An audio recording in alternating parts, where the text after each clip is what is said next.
안녕하세요. 우리 몸에서 나는 냄새, 여러 가지가 있죠. 그런데 만약 평생 동안 몸에서 생선 냄새가 난다면 어떨 것 같으세요? 정말 상상하기 힘든 일이죠. 오늘은 바로 이 희귀하지만 겪는 사람에겐 정말 깊은 고통을 주는 대사질환, 생선 냄새 증후군의 비밀을 한번 파헤쳐 보겠습니다. 네, 바로 이 질문, 내 몸이 특정 냄새를 도저히 숨길 수가 없다면 여기서부터 오늘 이야기가 시작되는 겁니다. 자, 이 질환의 정식 명칭은 좀 어려워요. 트리메트라민유증, 줄여서 TMAU라고 부릅니다. 근데 이름만 들어선 잘 모르겠죠? 그래서 보통 썩은 생선이랑 비슷한 아주 불쾌한 채취가 난다고 해서 생선 냄새 증후군이라는 별명으로 더 잘 알려져 있습니다. 근데 이게 그냥 냄새가 좀 나는 문제, 여기서 끝나지가 않아요.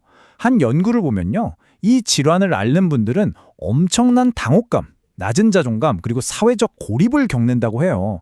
그리고 많은 경우에 이게 결국 우울증으로까지 이어진다는 거죠.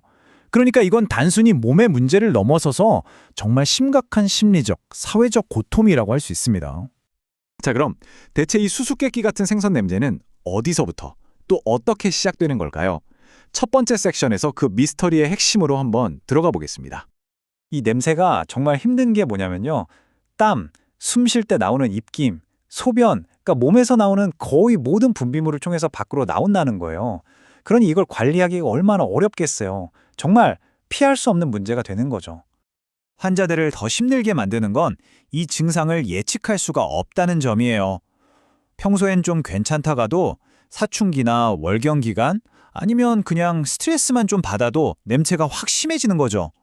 그러니까 하루하루가 마치 시한폭탄을 안고 사는 것처럼 불안할 수밖에 없는 거예요.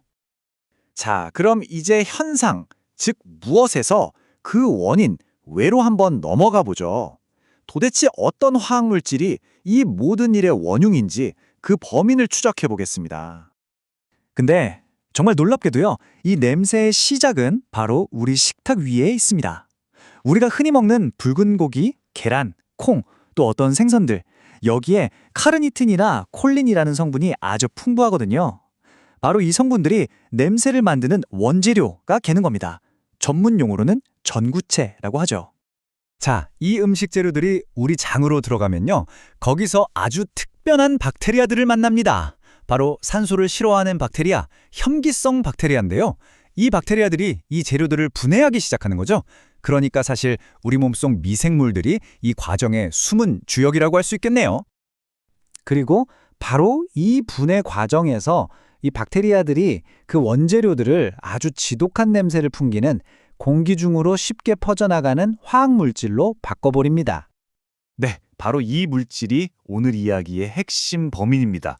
이름은 트리메틸아민, 줄여서 TMA라고 불러요. 바로 이 녀석이 그 지독한 생선 비린내를 만들어내는 주범인 거죠. 근데 이상하죠. 우리 모두 그런 음식을 먹는데 왜 다 냄새가 나는 건 아닐까요? 네, 핵심은 바로 이겁니다. 건강한 몸은 사실 이 TMA를 처리할 수 있는 방어 시스템을 가지고 있거든요. 자, 이 이야기가 바로 다음 섹션의 주제입니다. 바로 우리 몸의 숨은 영웅을 소개해 드릴게요. FMO3라는 효소입니다. 이 친구는 주로 우리 간에서 일하는데요. 임무가 아주 명확해요. 바로 TMA처럼 질소를 포함한 화합물을 산화시켜서 무해하게 만드는 거죠. FMO3가 하는 일은 아주 간단하면서도 결정적입니다. 냄새나는 TMA가 장에서 간으로 넘어오면 이 FMO3 효소가 딱 나타나서 화학 반응을 일으켜요. 그래서 그 지독한 TMA를 아무 냄새도 안 나는 물질로 바꿔주는 겁니다. 자, 이 표를 보시면 영웅과 악당 구도가 딱 보이죠? 왼쪽에 문제 분자, 즉 악당인 TMA가 있어요. 지독한 생선 냄새를 풍기죠. 근데 이 악당이 영웅 효소 FMO3를 만나면 어떻게 되느냐? 오른쪽에 무해한 결과물, 즉 TMAO로 변신합니다. 이건 냄새도 없고 독성도 없어서 그냥 몸 밖으로 싹 배출돼요. 하지만 FMO3, 이 영웅이 없다면 악당 TMA가 우리 몸에 계속 쌓이게 되는 끔찍한 상황이 벌어지는 거죠. 그렇다면 우리 몸의 이 중요한 탈취 시스템, 이 영웅이 제대로 일을 못하게 되면 어떻게 될까요? 바로 여기서부터 이야기는 우리 몸의 근본적인 설계도, 즉 유전자 문제로 넘어가게 됩니다. 이 질환은 크게 두 가지로 나눌 수 있어요. 먼저 1차성 TMAU는 말 그대로 태어날 때부터 FMO3 유전자에 문제가 있는 경우입니다. 유전적인 결함이죠.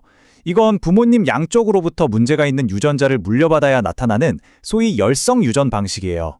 반면에 2차성은 유전자는 괜찮은데 간이 손상됐거나 특정 음식을 너무 많이 먹어서 FMO3 효소가 감당을 못할 정도로 과부하에 걸린 경우입니다.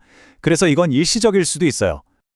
그러면 유전적으로 생기는 이 1차성은 얼마나 드물까요? 통계를 보면 약 20만 명 중에 1명꼴이라고 해요.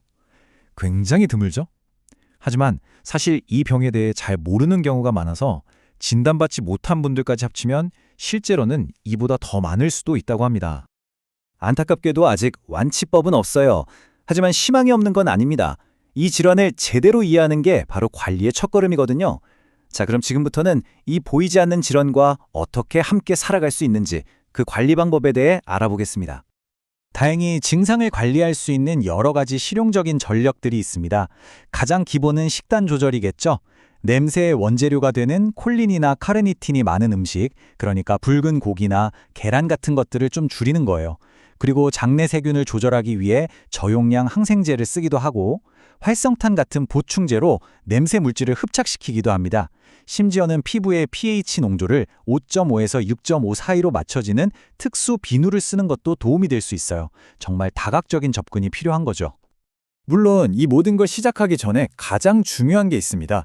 바로 정확한 진단이에요. 소변 검사를 통해서 우리 몸에 냄새나는 TMA와 냄새 없는 TMAO의 비율이 어떤지를 확인하는 게 표준 검사 방법이거든요. 제대로 진단을 받아야 효과적인 관리 계획도 세울 수 있는 거니까요. 그리고 오늘 이야기에서 어쩌면 이게 가장 중요한 핵심일지도 모릅니다. 이 질환과의 싸움은요, 단순히 냄새를 없애는 데서 끝나면 안 돼요. 그 냄새 때문에 겪어야 했던 정서적인 고통, 사회적인 편견, 그리고 무너져 내린 자존감 같은 눈에 보이지 않는 상처까지 함께 돌봐야 한다는 겁니다. 심리적인 지원이 정말 중요해요. 자, 이제 마지막으로 여러분께 질문 하나를 던지면서 마무리하려고 합니다. 오늘 우리가 살펴본 것처럼 어떤 희귀질환 뒤에 숨겨진 과학적인 원리를 이해하는 것이 눈에 보이지 않는 고통을 겪고 있는 사람들을 향한 우리의 공감 능력을 어떻게 더 키워줄 수 있을까요? 한 번쯤 생각해 보시면 좋겠습니다.